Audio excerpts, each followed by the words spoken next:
Dulunya, warga desa sering meracuni laut dengan sianida untuk mencari ikan hias. Tapi kini, mereka sadar.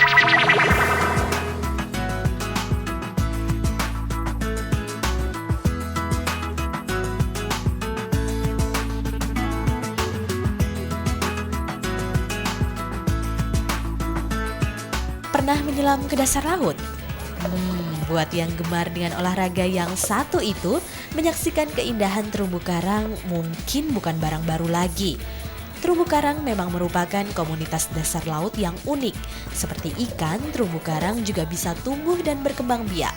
Sayangnya, biota laut yang cantik ini terancam punah loh. Hanya tinggal sekitar 26% karang di Indonesia yang masih bagus kondisinya. Sisanya lebih dari 70% dalam kondisi rusak parah.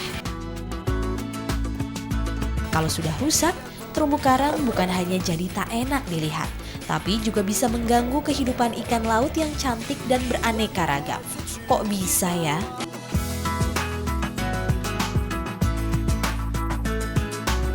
Lima 30% ikan yang ada di lautan itu habitatnya di terumbu karang. Kalau terumbu karang hancur, artinya itu juga mempengaruhi kehancuran 25-30% dari ikan, populasi ikan yang dengan sendirinya akan merusak seluruh rantai makanan ataupun ekosistem yang ada di lautan.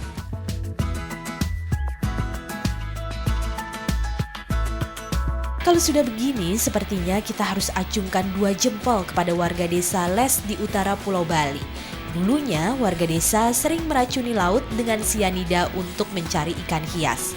Tapi kini, mereka sadar tindakan itu bisa berakibat fatal bagi kehidupan terumbu karang.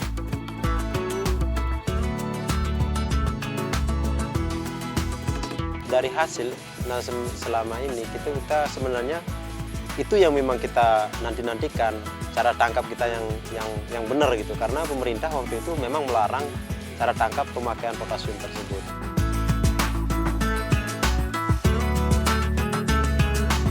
Karena itulah sejak tahun 2001 sejumlah warga desa Les melakukan transplantasi terumbu karang. Caranya, terumbu karang diangkat dari dasar laut untuk dipisah-pisahkan menjadi beberapa bagian. Dengan begini, terumbu karang yang tadinya cuma satu bisa jadi banyak. Nah, gara-gara transplantasi itu, sekarang jumlah dan jenis ikan hias di desa Les jadi jauh lebih banyak dan beraneka ragam dibandingkan dulu.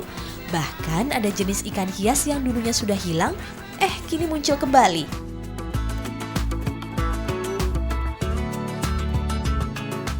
Kita bisa lihat dari beberapa jenis ikan yang memang dulunya itu jenis ikan musiman, itu bisa kita lihat. Yang dulunya mungkin musimnya hanya sebulan dalam setahun, sekarang mungkin sampai 3-4 bulan dalam waktu setahun, bahkan ada mungkin 2 kali musim dalam per tahun tersebut.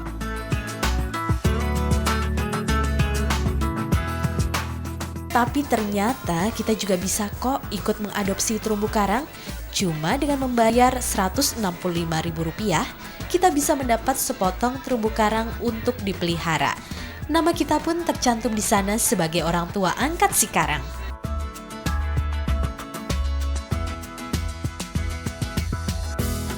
Dua program kerjasama antara kelompok nelayan Bina Bakti Soansari dengan kalangan swasta dan juga langsung berhubungan dengan masyarakat.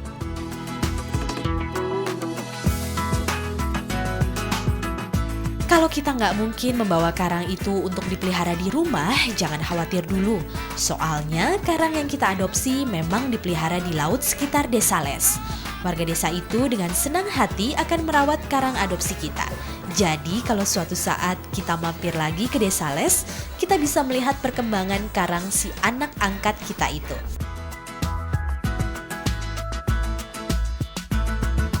Itu ada perawatan-perawatan yang rutin yang mungkin kita cek setiap ada waktu, mungkin setiap seminggu sekali lah paling tidak kita harus cek, karena kan karang itu agak rentan pada saat dia ketutup alga atau apa, kita harus bersihkan.